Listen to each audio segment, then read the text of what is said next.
ஓம் come கணபதியே நமः.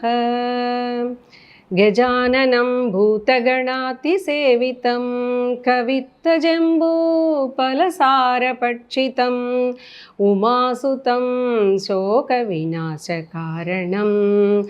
நமாமி விக்னேஸ்வர பாதபங்கஜம்.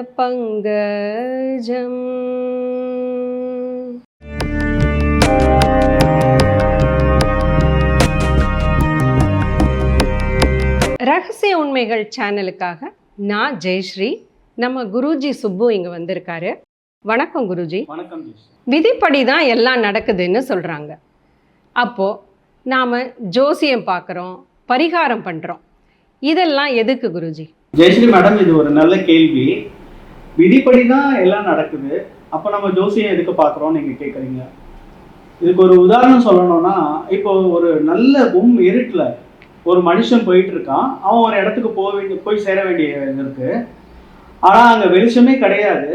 அந்த நேரத்தில் பாதையும் தெரியாது, ஒன்றுமே தெரியாது. அப்போது அவனுடைய மனசு ரொம்ப தடுமாற்றம் அடையும். தடுமாற்றம் அடைஞ்சதுன்னா அவன் ஒரு தெளிவு இல்லாமல் அங்கேயும் இங்கேயும் அலைஞ்சிட்டு இருப்பான்.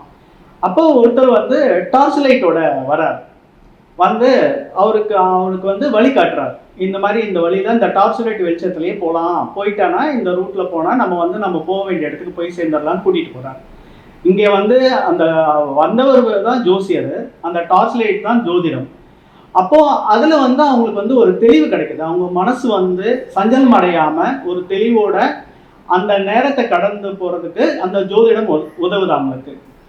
இதை நம்ம எப்படி சொல்கிறோன்னா சோதிடம் அப்படின்னு சொல்கிறோம். சோதிடம் அப்படின்னா என்னென்னா, சோதிட்டு ஒரு மனுஷனை திடப்படுத்துதல். அதாவது கவுன்சிலிங் கொடுக்கணும். ஒருத்தருக்கு நேரம் ரொம்ப கஷ்டமாக இருக்குது, பிரச்சனையாக இருக்குன்னா அவங்களுக்கு அந்த நேரத்தில் அவங்களுடைய ஹொரோஸ்கோப்பை அனலைஸ் பண்ணி அவங்களுக்கு நம்ம கவுன்சிலிங் கொடுத்தோம் அப்படின்னா அவங்க அந்த கஷ்ட காலத்தை கடந்து போகிறதுக்கு அது ரொம்ப உதவியாக இருக்கும்.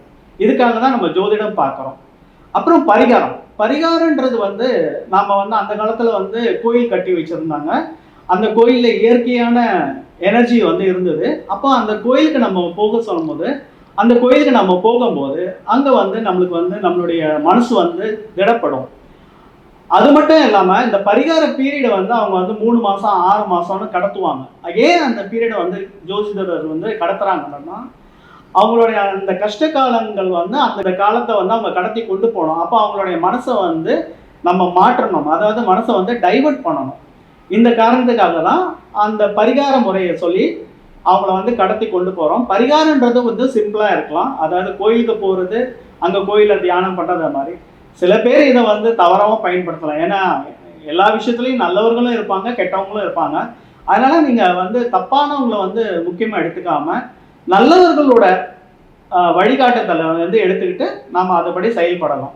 ஸோ ஜோதிடம் பார்ப்பது சோதிட்டு ஒருத்தரை திடப்படுத்தி அவங்களுக்கு அந்த பரிகார காலம் சொல்லி அந்த காலகட்டத்தை அவங்கள கடத்த வச்சு நல்ல காலம் வர வரைக்கும் அவங்க கூட பயணிக்கிறது தான் ஜோதிடரோட வேலை. இது ஜோதிடம் மட்டும் இல்லை, இது ஒரு கவுன்சிலிங்கும் கூட. இதுக்கு தான் நம்ம ஜோசியம் பார்க்குறோம்.